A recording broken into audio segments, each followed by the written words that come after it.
여러분 구약을 보게 되면 여러 많은 선자들이 등장하고 있습니다. 그 가운데 엘리야 선자는 구약의 대표적인 능력의 선자로 알려져 있습니다.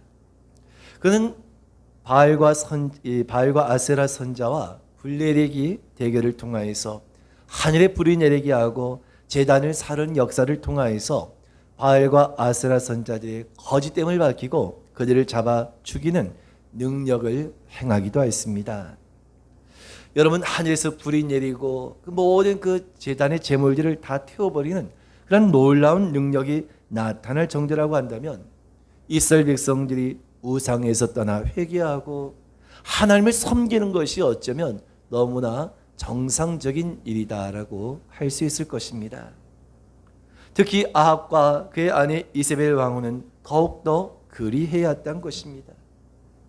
설령 온전히 돌아오지 못한다 할지라도 그들의 눈앞에서 펼쳐진 일들을 통하여서 하나님의 능력을 인정해야만 했던 것입니다. 그런데 이세벨은 어떻게 하였습니까? 분노하여서 오히려 엘리야 선자를 죽이고자 했던 것입니다. 여러분, 엘리야 선자 입장에서 본다고 한다면 놀라운 능력을 행한 뒤에 거짓 선자들 다 죽였음에도 불구하고 그게 현실적으로 달라진 것은 아무것도 없었다는 것입니다. 오히려 상황은 더욱더 악화되어서 자신의 목숨만 더 위태로운 상태가 되었고 결국 자신은 아무것도 할 수 없다라고 생각했던 엘리야는 절망감에 사로잡혀 급기야 목숨을 건지기 위해서 광야로 도망치게 되었던 것입니다. 그리고 로뎀 나무 아래에서 그는 몸도 마음도 너무나 지친 나머지 하나님께 차라리 자신의 생명을 거두어 달라고까지 토로했던 것이 바로 엘리야 선자의 모습이었던 것입니다. 그때 하나님께서는 천사를 통하여서 엘리야 선자를 어루만져 주시고 그를 격려하시면서 그에게 떡과 물을 주심을 통하여서 하나님께서 지시하시는 곳으로 가라라고 말씀을 하셨습니다. 그렇게 엘리야 선자는 40주야를 통하여서 하나님의 산 호렙에 이른 후에 한 굴에 들어가 그곳에서 나오지 않고 머물러 있었을 때가 우리가 오늘 함께 보신 본문의 배경이다라고 할 수 있습니다. 이처럼 엘리야가 그 굴 속에 들어가 있을 때 하나님께서 이 엘리야를 부르시는데요. 우리가 함께 보신 본문의 9절의 말씀을 우리 함께 읽겠습니다. 시작. 엘리야가 그곳 굴에 들어가 거기서 머물더니 여호와의 말씀이 그에게 임하여 이르시되 엘리야야 내가 어찌하여 여기 있느냐. 여러분, 굴이라고 하는 것은 흔히 동굴이라고 이야기할 수 있겠는데요. 엘리야가 숨어있기에 가장 좋은 공간이 되었던 것입니다. 어떤 굴이었는지는 정확하게 알 수는 없지만 여러분, 대개 동굴은 어떻습니까? 깊이 들어갈수록 더욱더 안전할 수 있고 사람들이 찾기 어려운 그런 장소가 바로 굴이라는 것입니다. 엘리야도 이처럼 사람들이 찾기 어려운 깊은 동굴 속에 들어가서 그곳에서 나오지 않고 있었던 것입니다. 바로 그때 하나님께서 엘리야에게 나타나시면서 왜 동굴에서 내가 나오지 아니하고 왜 내가 동굴에 머물러 있냐, 내가 왜 여기 있느냐, 바로 이것을 하나님께서 물으셨던 것입니다. 그때 여러분, 엘리야 선자는 무엇이라고 대답을 합니까? 우리가 함께 보신 본문의 10절의 말씀을 함께 읽겠습니다. 시작. 그가 대답하되 내가 만군의 하나님 여호와께 열심히 유배를 하오니 이는 이스라엘 자손이 주의 언약을 버리고 주의 제단을 헐며 칼로 주의 선자들을 죽였음이오며 오직 나만 남았거늘 그들이 내 생명을 찾아 빼앗으려 하나이다. 하나님께서 엘리야 선자가 그 굴에서 나오지 않고 있으니까 왜 내가 이 동굴에서 나오지 아니하고 왜 내가 여기 숨어만 있느냐, 이와 같이 하나님께서 그 이유를 물으셨을 때요, 하나님께서 그 이유를 모르셔서 그 이유를 몰라서 엘리야에게 물으셨냐는 것입니다. 아니란 것입니다. 하나님께서는 지금 엘리야 선자의 두려움이 무엇인지, 그가 지금 무엇 때문에 이와 같이 그 동굴에서 나오지 못하고 있는지, 그 모든 것을 하나님께서 너무나 잘 알고 계셨던 것입니다. 뿐만 아니라 지금 엘리야 선지자는 한때 그렇게 자기 열심으로 그렇게 열심을 가지고 있다가 막상 되어진 그 결과를 통하여서 자신에게 주어진 그 현실 앞에 무기력함에 빠지며 깊은 침체 상태에 빠졌다는 것도 하나님은 너무나 잘 알고 계셨던 것입니다. 여러분, 어쩌면 혹 저와 여러분들도 이 엘리야와 같은 그런 경험을 가지고 경험하신 적이 없으십니까? 한때 정말 내가 나름대로 열심을 가지고 내가 무엇을 하려고 했고 내가 정말 열심을 가지고 주의를 하려고 했었는데 실패를 맛보고 그런 말미암아서 아무런 나타난 결과가 없을 때 현실적인 두려움과 절망 가운데 나는 정말 아무것도 할 수 없는 삶인가 보다, 이런 무기력함에 빠지게 될 때 이것을 벗어난다고 하는 것은 정말 대단히 어려운 일이기도 하다는 것입니다. 그럼에도 하나님께서는 엘리야에게 내가 어찌하여 여기에 있느냐, 내가 어찌하여 여기에 있느냐라고 9절과 우리가 함께 보신 본문의 13절의 말씀에 반복해서 엘리야에게 물으시더라는 것입니다. 그런데 여러분, 엘리야가 하나님께서 내가 어디에 있느냐, 내가 어찌하여서 왜 여기 있느냐 이와 같이 물으셨을 때 엘리야는 똑같이 두 번 똑같은 대답을 하는 것을 볼 수 있다는 것입니다. 우리가 함께 보신 본문의 10절의 말씀을 먼저 다시 한번 읽겠습니다. 시작. 그가 대답하되 내가 만군의 하나님 여호와께 열심히 유별하오니 이는 이스라엘 자손이 주의 언약을 버리고 주의 제단을 헐며 칼로 주의 선자들을 죽이었음이오며 오직 나만 남았거늘 그들이 내 생명을 찾아 빼앗으려 하나이다. 자, 14절 말씀 반복입니다. 시작. 그가 대답하되 내가 만군의 하나님 여호와께 열심히 유별하오니 이는 이스라엘 자손이 주의 언약을 버리고 주의 제단을 헐며 칼로 주의 선자들을 죽이었음이오며 오직 나만 남았거늘 그들이 내 생명을 찾아 빼앗으려 하나이다.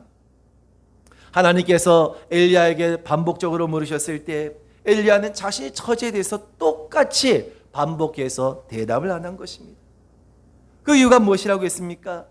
이스라엘 자손이 주의 언약을 버렸고 주의 제단을 헐었고 칼로 주의 선자를 죽였고 이제는 나만 남았는데 자신마저도 죽이려고 하는 그런 상황이라는 것입니다.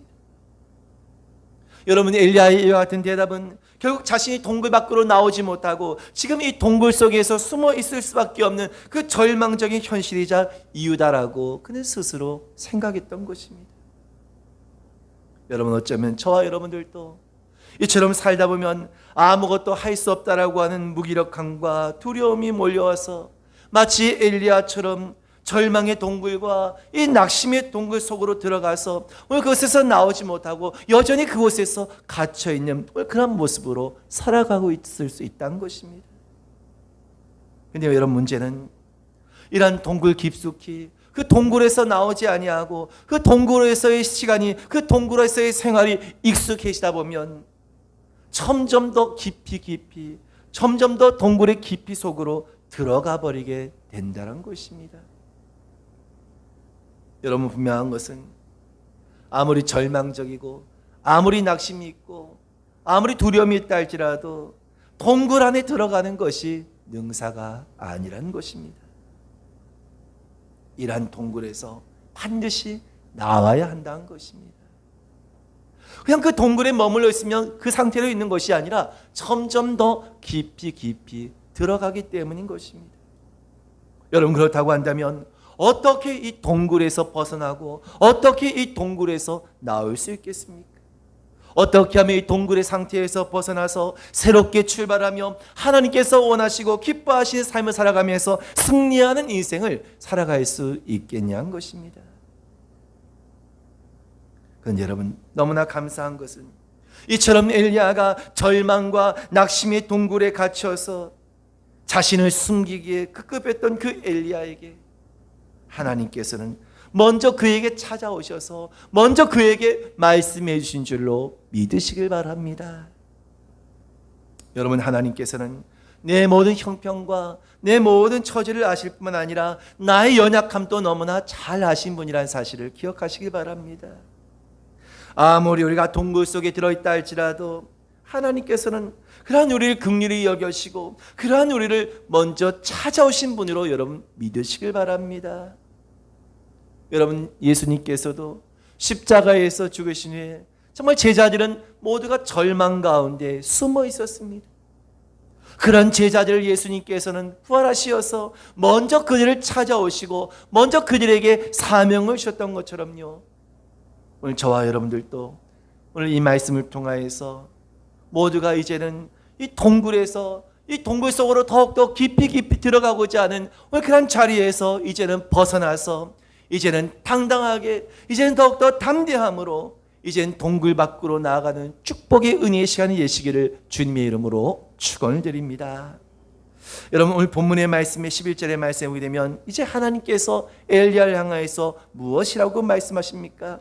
11절의 말씀은 있습니다. 시작. 여호와께서 이르시되 너는 나가서 여호와 앞에서 산에 서라 하시니 여호와께서 지나가시는데 여호와 앞에 크고 강한 바람이 산을 가르고 바위를 부수나 바람 가운데 여호와께서 계시 아니하며 바람 위에 지진이 있으나 지진 가운데에도 여호와께서 계시 아니하며.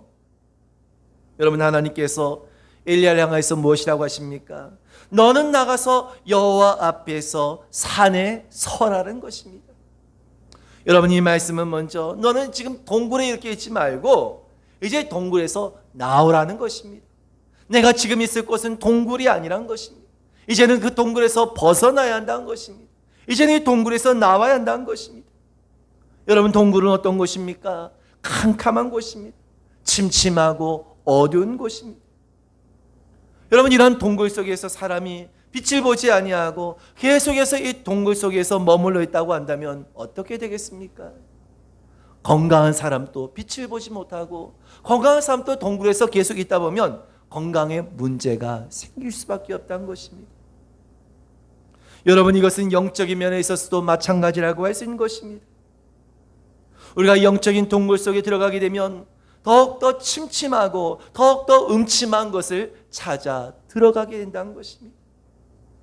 동굴 속에 있다 보면 점점점 그 상황이 더욱더 악화된다는 것입니다. 그래서 여러분, 우리가 이것을 늘 경계해야 하는 것입니다. 오늘날 현대인들에게도 가장 무서운 질병 가운데 하나가 무엇이라고 합니까? 바로 우울증이라고 하지 않습니까? 실제로 여러분, 이 우울증으로 인해서 고통을 당하거나 나중에는 극단적인 그런 선택을 한 사람들이 우리 주변에도 여러분 얼마나 많이 있습니까? 그런데 여러분, 사람들이 처음부터 중증의 우울증에 걸리는 것이 아니라 처음에는 작은 일에 낙심하거나 작은 일에 절망하는 것이, 그것이 정말 습관이 되어지고 그것이 점점점 커지다가 결국은 헤어나올 수 없는 그런 우울증에 빠지게 된다는 것입니다. 그 동굴 속에서 점점점 더 깊은 곳을 찾아 들어가게 되는 것입니다.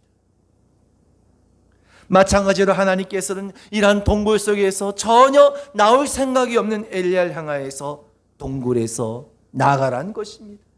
너를 절망하게 하고 너를 낙심하게 하고 너를 무기력하게 하는 이 동굴에서 이제는 나가라고 하나님께서 명하신 줄로 믿으시길 바랍니다. 여러분, 하나님께서 그 동굴 속에서 나올 생각하지 않고 있는 엘리야를 향하여서 그 동굴 밖으로 나오라고 명하신 것처럼 오늘 저와 여러분들도 혹 나도 혹 자신도 이러한 동굴 속에 있다라고 생각되시면 점점점 현실을 회피하고 점점 동굴의 깊은 속으로 들어갈 것이 아니라 이제는 지체하지 아니하고 이 동굴 밖으로 나와야 될 줄로 믿으시길 바랍니다. 더 이상 우리가 지체하지 아니하고 속히 우리 이 동굴 밖으로 나와야 하는 것입니다. 하나님이 의심스럽다고 한다면 그 의심 속에, 그 의심의 동굴 속에 점점 깊이 들어갈 것이 아니라 즉시로 그 의심을 떨쳐버리고 하나님 앞으로 나와야 한다는 것입니다. 하나님께서 나를 사랑하지 않는 것 같은 오늘 그런 마음의 동굴이 든다고 한다면 우리가 그로 인해서 점점점 불신의 그 동굴의 깊이로 들어간 것이 아니라 빨리 우리는 그 십자가의 사랑을 의지하고 동굴 밖으로 나와야 한다는 것입니다. 다른 사람들에게도 마찬가지입니다. 우리 주변에 이와 같은 일이 있다고 한다면 그들이 더 깊은 동굴 속으로 들어가기 전에 빨리 그들을 동굴 밖으로 나올 수 있도록 이끌어야 한 것입니다. 왜입니까? 그대로 그들을 내버려 둔다고 한다면, 그 동굴 속에 있는 일을 그냥 그대로 둔다고 한다면 더욱더 깊은 동굴 속에 들어가게 되고 나중에는 결국 그곳에서 영영 나올 수 없는 그런 상황이 되어질 수 있기 때문인 것입니다. 하나님께서는 동굴 안에서 전혀 나올 생각이 없이 점점 더 깊이 들어가려고 했던 그 엘리야를 향하여서 속히 내가 동굴 밖으로 나오라고 하나님께서 명하신 것입니다. 그리고 그 다음 하나님께서 무엇을 말씀하십니까? 너는 여호와 앞에서 산에 서라는 것입니다. 할렐루야. 동굴 밖에 나와서 그 다음에 너는 여호와 앞에서 산에 서라는 것입니다. 이 말씀은 하나님을 향하여서 바로 서라는 것입니다. 여러분, 엘리야는 분명 위대한 능력의 선지자였지만 정작 그는 하나님 자체보다는 하나님의 일을 하나님께서 맡겨주신 그 사역에 더 힘쓰다 보니까 오늘 그로 인하여서 가장 본질적인 것을 잃어버리고 있었던 것입니다. 엘리야는 자신이 생각하는 하나님, 기적적으로 응답하시고 역사하시는 그 하나님만을 생각하고 사명을 감당하고자 했던 것입니다. 그러한 엘리야에게 하나님께서는 내 앞에 서라고 명령하십니다. 여러분, 이 말씀은 어떤 의미겠습니까? 다시 말해서 내가 내 앞에 서라고 하는 이 말씀은 내가 나를 제대로 알아야 한다는 것입니다. 내가 나를 더 알아야 한다라고 하는 그런 의미인 것입니다. 여러분, 우리가 신앙생활 할 때에도 교회를 다닌다고 해서 예수를 믿는다고 해서 다 같은 것이 결코 아니라는 것입니다. 하나님과의 인격적인 만남이 있는 사람인지 아닌지를 보아야 하는 것입니다. 그리고 우린 반드시 예수를 믿는다고 한다면 바로 하나님을 인격적으로 만나고 그 하나님을 인격적으로 알아야 한다는 것입니다. 그러기 위해서 우리가 먼저 할 것이 무엇입니까? 하나님 앞에 우리가 서야 하는 것입니다.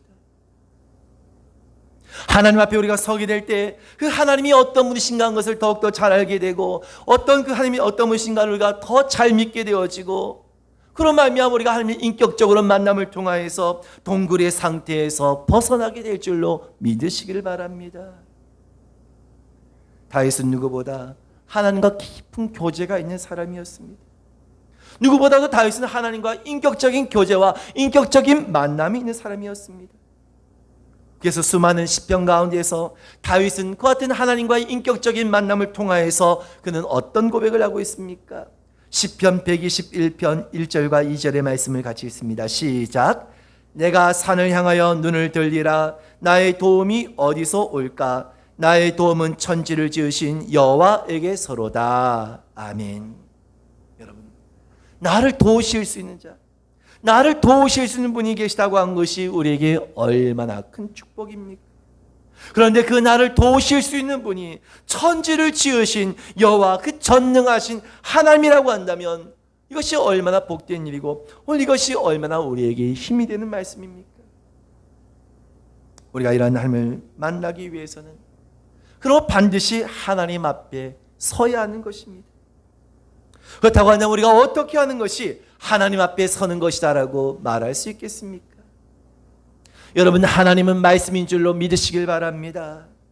그러면 여러분, 우리가요 말씀 앞에 설 때 우리가 그 말씀을 가까이 하고 우리가 그 말씀을 늘 함께 동행할 때 바로 이것이 여러분 진정으로 우리가 늘 하나님 앞에 서는 것이며 늘 우리가 그 하나님과 그 말씀과 동행하는 그런 삶이라는 것을 믿으시길 바랍니다. 그래서 우리는 어찌하든지 말씀 앞에 늘 서야 한다는 것입니다. 늘 우리가 하나님을 가까이 하고 우리가 늘 하나님 앞에 바로 서게 될 때 이것이 우리가 깊은 동굴에서 벗어나서 새로운 삶을 주께서 맡기신 그 사명을 온전히 감당하게 된 비결이 될 줄로 믿으시기를 축원을 드립니다. 이처럼 여러분, 하나님의 음성을 듣고 여기서 나오라, 내가 내 앞에 서라, 이와 같이 오늘 하나님께서 말씀하셨을 때 엘리야는 그 음성을 듣고 동굴에서 나오게 되었습니다. 그리고 하나님 앞에서 서게 되었을 때 그 앞으로 하나님께서 지나가셨다라고 말씀합니다. 그럼 여러분, 놀라운 사실은 무엇입니까? 크고 강한 바람이 산을 가르고 바위를 부수지만 그 가운데 하나님은 계시 아니하셨다는 것입니다. 또 여러분, 본문의 12절의 말씀인 어떤 말씀이 있습니까? 같이 읽습니다. 시작. 또 지진 후에 불이 있으나 불 가운데도 여호와께서 계시 아니하더니 불 후에 세미한 소리가 있는지라. 바람 후에 지진이 있지만 그 가운데도 계시 않았다는 것입니다. 또 지진 후에 불이 지나가지만 그 불 속에서 하나님이 계시 않았다는 것입니다. 여러분, 이게 무슨 의미겠습니까? 오늘 여러분 여기서 등장하고 있는 크고 강한 바람이라든지 지진이라든지 불이라고 하는 것은 모두가 다 하나님의 임재를 상징하는 것들이다라고 말할 수 있다는 것입니다. 특별히 엘리야 선지자는 앞서 하늘에서 내리는 불을 경험하였습니다. 다시 말해서 이와 같이 크고 강한 바람이라든지 지진이라고 하든지 불이라고 하는 것은 엘리야 선지자도 바로 이와 같이 하나님의 어떤 임재 하나의 상징적으로 생각했고요. 바로 그러한 것의 모습을 통하여서 이러한 것들만 바로 하나님으로 그는 믿고 있었던 것입니다. 바로 이러한 역사만이 모든 것을 바꿀 수 있다라고 엘리야도 생각하고 있었던 것입니다. 그런데 여러분, 이처럼 엘리야가 생각하고 있었던 것과 다르게 하나님의 그런 임재의 상징이라는 것들이 다 지나갔지만 그 가운데 하나님께서 계시 아니하셨다는 것입니다. 주목해 볼 것은 무엇입니까? 후에 세미한 소리가 있는지라라고 말씀하고 있다는 것입니다. 여러분, 그렇습니다. 하나님께서는 세미한 음성으로 엘리야에게 나타나셨던 것입니다. 엘리야가 생각하고 엘리야가 기대했던 어떤 하나님의 임재의 상징적인 모습이 아니라 그가 전혀 생각하지 아니하고 전혀 기대하지 않았던 세미한 음성으로 말씀하시는 하나님이 바로 그에게 나타나셨던 것입니다. 여러분, 하나님을 내 생각으로, 내 뜻대로, 내 취향대로 제한하지 마시기 바랍니다. 근데 여러분, 너무나 많은 이들이요, 하나님을 자기 마음대로 생각하고 자기 편한 대로, 자기 감정대로 하나님을 믿고 있다는 것입니다.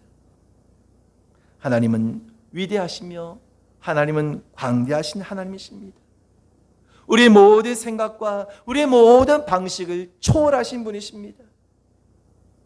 우리가 이것을 깨닫고 우리가 이것을 인정할 때, 우리 어떤 고정관념과 우리의 모든 생각을 다 내려놓을 수 있을 때, 바로 그 자리에서 우린 하나님을 바로 알고 오늘 그 하나님을 바로 만날 수 있게 될 줄로 믿으시기를 축원드립니다.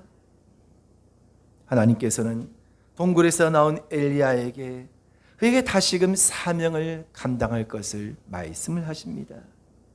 우리 한번 본문의 13절의 말씀을 읽겠습니다. 시작. 엘리야가 듣고 겉옷으로 얼굴을 가리고 나아가 굴 어귀에 섬에 소리가 그에게 임하여 이르시되 엘리야야 내가 어찌하여 여기 있느냐. 여러분, 이 말씀처럼요, 하나님께서 엘리야에게 물으셨을 때 엘리야가 앞서 했던 말을 다시 반복해서 하나님께 이렇게 해서 하나님 제가 여기 있을 수밖에 없습니다, 그렇게 대답하지 않습니까? 그때 하나님께서는 엘리야에게 다시금 오늘 그를 세우시고 그에게 세 가지의 사명을 맡기신 것을 볼 수 있는데요, 하나님께서 오늘 그런 엘리야를 일으키시고 그에게 주신 세 가지의 사명이 무엇이었습니까? 우리 한번 본문의 15절과 16절의 말씀을 이어서 보겠습니다. 시작. 여호와께서 그에게 이르시되 너는 내 길을 돌이켜 광야를 통하여 다메섹에 가서 이르거든 하사엘에게 기름을 부어 아람의 왕이 되게 하고 너는 또 님시 아들 예후에게 기름을 부어 이스라엘의 왕이 되게 하고 또 아벨과 사밧의 아들 엘리사에게 기름을 부어 너를 대신하여 선자가 되게 하라. 아멘. 여러분, 엘리야는 이스라엘과 멀리 떨어진 이것은 안전하다고 생각하고 동굴 속에 깊이 들어가서 모든 것을 다 철저하게 차단하고 외면하는 가운데 있었습니다. 동굴 깊이 들어가서 그는 자신의 사명도 다 포기하고 이제는 모든 것이 그냥 될 대로 되라고 하는 그런 자포자기의 그런 심정이었던 것입니다. 그런 여러분, 그런 엘리야를 찾아오신 하나님께서는 그로 하여금 동굴에서 나올 것을 명하시면서 오늘 그에게 하나님이 어떤 분이신가 한 것을 나타내 보이신 후에 그에게 하신 말씀이 무엇입니까? 내가 사명을 감당해야 한다는 것입니다. 할렐루야. 여러분, 지금 하나님께서 엘리야를 통해서 말씀하신 이 사명, 엘리야가 해야 할 일, 엘리야가 가야 할 길은 결코 만만하지 않다는 것입니다. 어느 거나 결코 쉬운 일이 없다는 것입니다. 여전히 자신을 죽이려고 하는 이세벨과 그 무리들이 혈안이 되어서 엘리야를 찾기만을 벼르고 있는 가운데 있습니다. 더더군다나 여러분, 아합을 대신해서 지금 엄연히 아합왕이 있는데 그 왕을 대신해서 다른 왕을 세운다고 한다면 아합이 가만히 있겠냐는 것입니다. 현실적으로는 너무나 어려운 일입니다. 그런데 하나님께서는 이 엘리야를 향하여서 그 어려운 길을 다시 가라고 명령하고 계시다는 겁니다. 내가 가는 길이 힘들고 고달프고 위험하다 할지라도 너는 그 길을 가서 너는 그 일을 행함을 통하여서 너에게 맡겨진 그 사명을 감당하라고 하는 하나님의 말씀이었던 것입니다. 여러분, 저는 이 말씀을 묵상하면서 하나님께서 그 깊은 동굴 속에 있던 엘리야를 불러 이끌으시고 다시 그에게 하나님의 되심을 나타내 보이시며 그에게 다시금 이 사명을 맡기신 일을 통하여서 어쩌면 오늘 본문의 이 말씀이 우리가 처해 있는 지금의 상황과 너무나도 참 흡사한 오늘 그런 상황과 모습이 아닌가를 생각하게 되더란 것입니다. 코로나로 인해서 모이고 예배드린 것조차 힘들고 부담스러운 그런 때이지 않습니까? 더더군다나 경제적으로 어려움까지 가중되고 있는 그런 상황에 그럼에도 불구하고 우리에게 맡기신 그 사명을 더욱더 감당하라는 것은 정말 쉽지 않은 그런 일일 수 있습니다. 어쩌면 이전보다 더 많은 일들을 하나님께서 우리에게 말씀하시고 더 많은 일들을 감당하라고 우리에게 말씀하고 계실 수 있다는 것입니다. 그래서 어쩌면 저와 여러분들은 엘리야처럼 사명을 망각하고 점점 더 깊은 동굴 속으로 들어가려고 하고 있는지도 모를 일이란 것입니다. 두려움과 낙심 가운데 하나님께 주신 사명은 이제 나와 전혀 상관없는 일처럼 나와 아무런 관계가 없는 것처럼 외면하고 그 동굴 속에서 나오지 않고 여전히 머물러 있는 우리의 모습은 없습니까? 하지만 그런 저와 여러분을 향하여서 하나님께서 말씀하십니다. 너는 동굴에서 나오라는 것입니다. 그리고 넌 내 앞에 서라는 것입니다. 그리고 이제 내가 맡겨진 그 사명을 감당하라는 것입니다. 여러분, 이것이 바로 하나님께서 저와 여러분에게 주시는 말씀으로 받으시고 이제는 여러분 더 이상 동굴 속 깊이 들어가려고 한 것이 아니라 이제는 동굴 밖으로 나오시길 바랍니다. 하나님 앞에 온전히 바로 섬을 통하여서 이제 하나님께서 이 시대 저와 여러분을 통하여서 주시고자 하시는 그 사명을 받아서 마지막 때 주님 위해서 더욱더 귀하게 쓰임받을 수 있는 저와 여러분이 되실 수 있기를 주님의 이름으로 축원을 드립니다. 기도하겠습니다.